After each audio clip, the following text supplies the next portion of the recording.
Welcome to the deep dive. Today we're plunging into a world that's just, well, absolutely essential for turning plans into reality. Project risk management. Yeah, it really is. We've pulled together quite a stack of material that really digs into where managing this uncertainty fits into actually getting projects done. And it gives us a pretty clear roadmap for navigating it, drawing heavily from source material focused specifically on project execution. Exactly. So the mission here is to, cut through the jargon, pull out the most important ideas. And hopefully arm you with some practical takeaways. Right, so you feel confident tackling those inevitable uncertainties that, let's face it, pop up in any project. Well, yeah, because projects by their very nature are about creating something new, something unique. And with novelty comes uncertainty. Absolutely. Okay, so let's anchor this first. Our source material frames this from the perspective of the project management professional, the PMP exam content outline. It divides project management work into three big areas or domains: people, process, and the business environment. And it's interesting, the source notes that the process domain, it's the biggest chunk, like 50%. So it's all about the how of project management. Right. And right there, nested within that core process domain, is a key task: assess and manage risks. It's not optional then, not an add-on. No, it's fundamental. It really is foundational.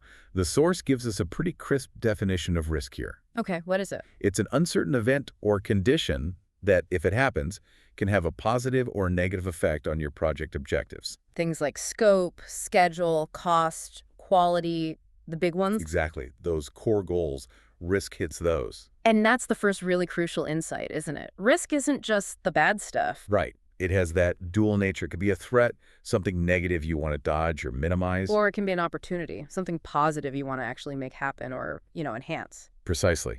And we also need to distinguish between, say, individual project risks. Okay, what are those? Things that might hit a specific task, maybe a deliverable or a work package. Right. Versus the overall project risk. Ah, the bigger picture. Yeah. The stuff that affects the project as a whole, like the total schedule, the overall budget, maybe even whether the project meets its strategic goals. So it's the difference between maybe a delay on one little activity versus something that could completely derail the entire launch date. You got it. That's the distinction. Okay, so we know what risk is. We know where it fits. How do we actually do this?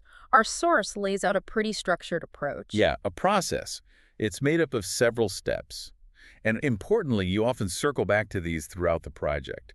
It's definitely not a one-and-done thing. Makes sense. It follows the general project phases, right? Yeah. Planning, executing. Monitoring and controlling, yeah. The risk management activities are kind of woven through these phases using a series of specific steps. Okay, so what are those core steps? All right, the source lists them as 1, plan risk management. Okay. 2, identify risks. 3, perform qualitative risk analysis. Qualitative. 4, perform quantitative risk analysis. 5, plan risk responses. Then you got to do it. 6, implement risk responses. And finally, 7, monitor risks. Got it. 7 steps. So step 1, plan risk management. This isn't just saying, yeah, we'll manage risks, is it? It's more detailed. Oh, much more. It's about defining how you're going to do it on this specific project. Yeah. You're setting the stage. Deciding the approach, the tools, the resources. Exactly. And the big benefit here, which sometimes gets missed if you skip this, is making sure your risk activities are actually appropriate for the project. Ah, so you're not overdoing it or underdoing it. Right. Not using a sledgehammer for a tiny nail or, a tack for a massive structural problem. You tailor the effort. Makes sense. Tailoring it to the project's importance and maybe its complexity. Precisely. So in this planning step, you're deciding things like your overall risk strategy, the general philosophy. Okay. You define the methodology, the specific tools, the data sources you'll use. You spill out roles and responsibilities, who does what. You address risk funding, what budget do you need, and you set the timing. When are these risk activities actually going to happen? And I saw something mentioned here, the risk breakdown structure, the RBS. That sounds important for setting things up. It absolutely is. The RBS is basically a hierarchical way to categorize potential risks. Think of it like an org chart, but for uncertainty. Okay, interesting analogy. It helps make sure you look in all the likely places, for trouble or for opportunities. So it helps you be systematic later on. Exactly. The source gives examples like technical risks, maybe related to design or new technology, external risks, market changes, regulations, even weather. Sure.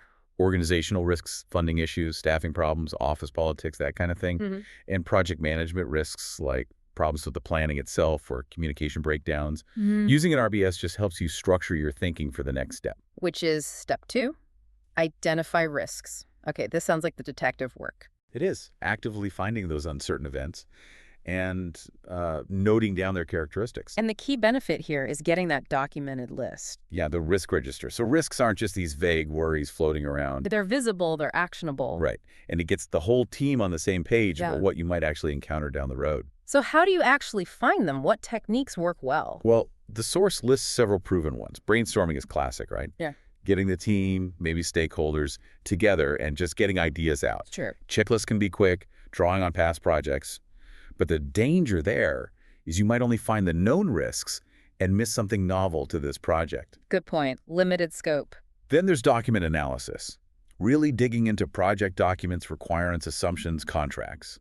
Risks often hide in the details or the ambiguities there. Okay. A SWOT analysis, strengths, weaknesses, opportunities, threats, can also surface risks by making you think about both internal factors and the external environment. And you mentioned prompt lists. How are they different from checklists?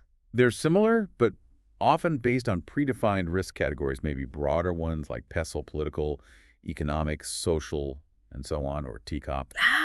Frameworks? Yeah, they act as triggers or prompts. You use maybe the lowest level of your RBS or these other frameworks to ask, okay, what could go wrong or maybe right related to technology? What about the market?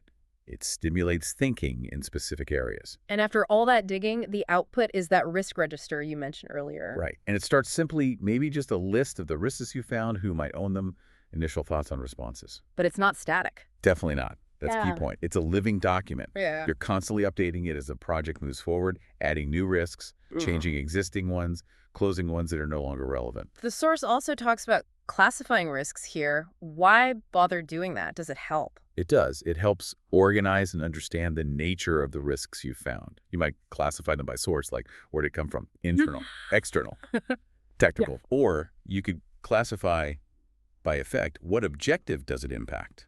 Time, cost, quality, scope. Ah, I see. So grouping them helps you see patterns. Exactly. And that can help you develop maybe more systematic responses later on.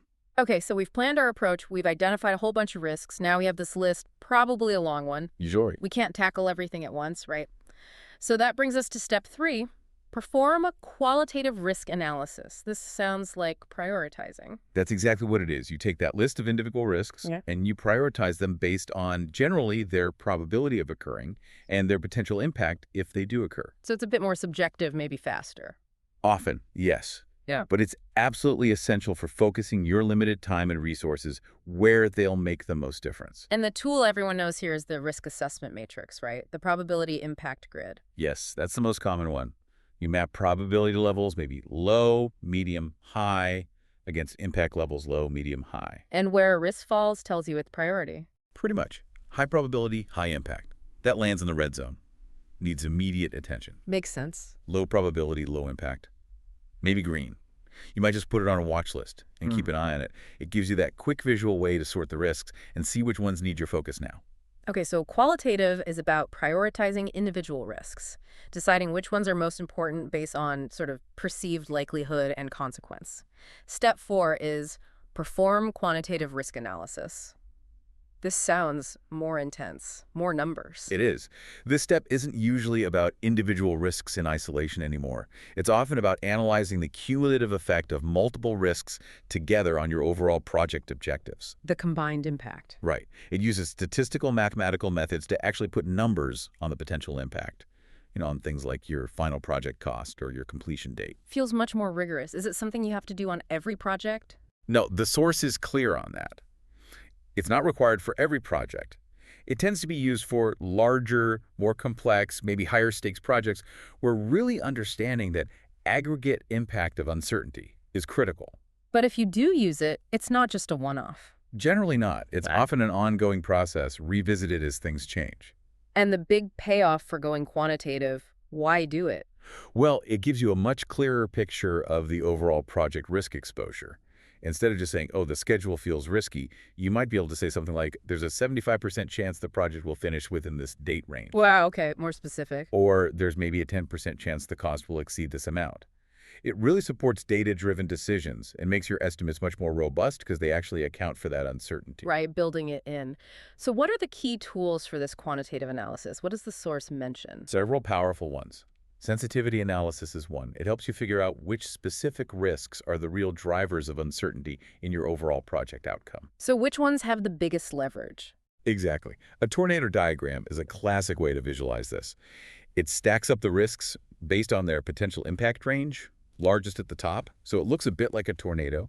Ah, so it immediately shows you where to focus your mitigation efforts for the biggest bang for your buck. Precisely. Then there's decision tree analysis. This is great for evaluating choices when the outcomes are uncertain. How does that work? It uses a tree-like diagram to map out different paths, different decisions, and their potential results, factoring in probabilities. The key concept is expected monetary value, or EMV. EMV, probability times impact. You got it. Probability of an outcome multiplied by its impact, often in money terms. You calculate the EMV for each branch, each path, to find the one that offers the highest expected value, statistically speaking. I remember the source had that vendor example. Choosing between vendor A and vendor B, each with different potential problems and costs. Yeah. Calculating the EMV for each scenario helps show which vendor was, statistically, the better financial choice, even with all the uncertainty involved. It brings quantitative rigor to complex decisions. Okay, and the last big one, Monte Carlo simulation. Monte Carlo. Yeah, this is arguably the most powerful tool for overall project risk. Why is that? Well, instead of single-point estimates for things like task durations or costs, you define a possible range and a probability distribution for them. Okay, so not just 5 days, but maybe 4 to 7 days, most likely 5 foot. Exactly. Then the simulation runs thousands, maybe millions of iterations, each time randomly picking values from those ranges based on their probabilities. Wow. And what comes out of all those runs? You get a probability distribution of the potential project outcomes, like a range of possible completion dates or total costs, along with a probability for each. So you can say things like There's a 90% probability the project will finish by December 1st, or there's an 80% chance the cost will be between X and Y dollars. that's powerful, moving beyond just one target date or budget. It really is. Yeah. It gives you that quantitative impact assessment, improves the accuracy of your overall estimates, and provides really robust data for decision-making by showing the range of possibilities, not just a single guess. Okay, so we've identified risks, prioritized them qualitatively, maybe analyzed their combined impact quantitatively. Now we get to step 5, plan risk responses. This is where we decide what we're actually going to do about them. Yep, this is the action planning step. You develop the options, the strategies, the specific actions to address both individual risks and that overall project risk exposure we talked about. So figuring out the right way to react before it happens. Exactly, being proactive. And the payoff here is identifying those appropriate actions, sure, but more strategically, it's about reducing the probability or impact of the threats. And maximizing the opportunities. Right. Reducing the bad, maximizing the good. It's about taking control rather than just reacting when something hits you. Okay, let's break down the strategies. For threats, the negative risks, the source lists 5 key ones. Right. For threats you have, first, escalate. Meaning? If the threat is outside your scope or authority as the project manager, maybe a major compliance issue or something impacting employee safety, you push it up. Senior management, program level, whoever can deal with it. Handing it off. Okay. Second, avoid. And this is often the ideal if you can manage it. You eliminate the threat entirely by changing the project plan. Like moving that outdoor event inside if rain is forecast. Perfect example. You remove the risk. Third, transfer. Here, you shift the impact, or maybe the ownership of the threat, to a third party. Like insurance. Insurance is the classic example. But also things like performance bonds or using fixed-price contracts for complex work you're transferring the cost overrun risk to the vendor. You don't eliminate the risk, but you make it someone else's problem, financially at least. Got it. What's next? Fourth, mitigate. This is probably the most common one. You take action to reduce either the probability of the risk happening or its impact if it does happen. Can you give an example? Sure. Doing extra testing reduces the probability of software defects. Choosing a more reliable supplier reduces the probability of delays. Training a backup for a key team member mitigates the impact if that person is suddenly unavailable. Makes sense. Reduce the chance, reduce the damage. And the last one. Fifth is accept. This is a conscious decision to basically do nothing proactive about the risk. When would you do that? Often for low priority risks, the ones down in the green zone on your matrix, or maybe when the cost of any response strategy just outweighs the potential impact, it's not worth the effort or expense. Is acceptance just ignoring it? Not necessarily. It could be active acceptance, where you acknowledge it and maybe set aside a contingency reserve just in case. Or it can be passive, where you just note it and maybe review it periodically, but take no immediate action and allocate no specific funds. Okay, so escalate, avoid, transfer, mitigate, except for threats. What about the flip side? Opportunities, the positive risks. The strategies often mirror the threat ones, interestingly. Well, first, you can also escalate an opportunity. If it's too big or outside your project's scope to really capitalize on, you push it up to senior management. Maybe it's a strategic opportunity for the whole organization. Second, exploit. This is the opposite of avoid. You take direct action to make absolutely sure the opportunity happens and that you get the full benefit. This is for those high priority opportunities you really don't want to miss. Go all in. Pretty much. Yeah. Third, share. This is like transfer, but for opportunities. You bring in a third party to share ownership and also share the benefits. Think partnerships, joint ventures. Okay. Fourth, enhance. This is the positive twin of mitigate. You take actions to increase the probability or the impact of the opportunity. Maybe you invest extra resources to make a favorable market trend even more beneficial for your project. Boost its chances or its payoff. Exactly. And finally, fifth, you can also accept an opportunity. You acknowledge it, you're aware of it, you'll be happy to take advantage if it just happens to occur, but you don't actively spend resources trying to make it happen. Fascinating how structured that is, covering both sides. The source also mentions residual and secondary risks around here. What's the difference between those two? Yeah, good catch. It's a subtle but really important distinction. Residual risks are the risks that are left over after you've implemented a response, or maybe after you've decided to accept a risk. So the leftover bit. Kind of. Let's say you mitigate the risk of a power outage by installing a backup generator. There's still a residual risk that the generator might fail or maybe run out of fuel. The original risk isn't completely gone. Got it. And secondary risks? Secondary risks are new risks that pop up as a direct result of implementing a response. No, an unintended consequence. Exactly. So installing that backup generator, that action might create a secondary risk of, say, noise pollution complaints from the neighbors. It wasn't part of the original power outage risk. It was caused by your solution. Okay. Residual is what's left of the original. Secondary is a brand new one created by the fix. Makes sense. And quickly, contingency versus fallback plans. Right. A contingency plan is your pre-planned response if a specific identified risk actually occurs. Risk. Power outage. Contingency plan. Switch to the backup generator. Okay, plan B for the risk. Exactly. A fallback plan is what you do if your contingency plan fails. So if the generator doesn't start when the power goes out, your fallback plan might be to use emergency battery power just for the critical systems. It's plan C, basically, for when plan B doesn't work out. Contingency, then fallback. Yeah. Got it. Okay, we've planned the responses. Now comes step 6. Implement risk responses. This sounds straightforward, actually doing what you planned. It is pretty straightforward conceptually, yeah. It's putting those planned actions into motion. The objective is just execute the plan. Pretty much.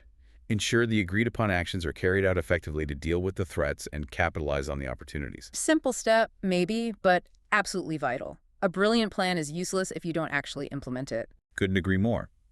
If your plan to mitigate a supplier delay risk was to identify and qualify a backup supplier, this is the step where you actually sign the contract with them and get them ready to step in if needed. You do the work. Right. Okay, and that brings us to the final step, step 7. Monitor risks. This has to be the ongoing part, right? You don't just do all this once and forget about it. Oh, absolutely not. This step runs throughout the entire project lifecycle. You're constantly doing several things here. Like what? Like checking if the responses you implemented are actually working as intended, keeping an eye on the risks you already identified, have they changed, looking out for new risks that might have emerged, reanalyzing existing risks, maybe their probability or impact has shifted, and also evaluating how effective your whole risk management process is proving to be. So it's like the risk radar, constantly scanning the environment. That's a great way to put it. And the key benefit is that it allows you, the project manager, the team, to make project decisions based on the most current, up-to-date understanding of your risk landscape, both the threats and the opportunities. What kind of activities does this involve? Checking the risk register again. Definitely. Updating the risk register is central. Reassessing risks, closing out risks that are no longer relevant, and importantly, doing reserve analysis. Reserves. We talked about setting aside resources. You mean that? Yes.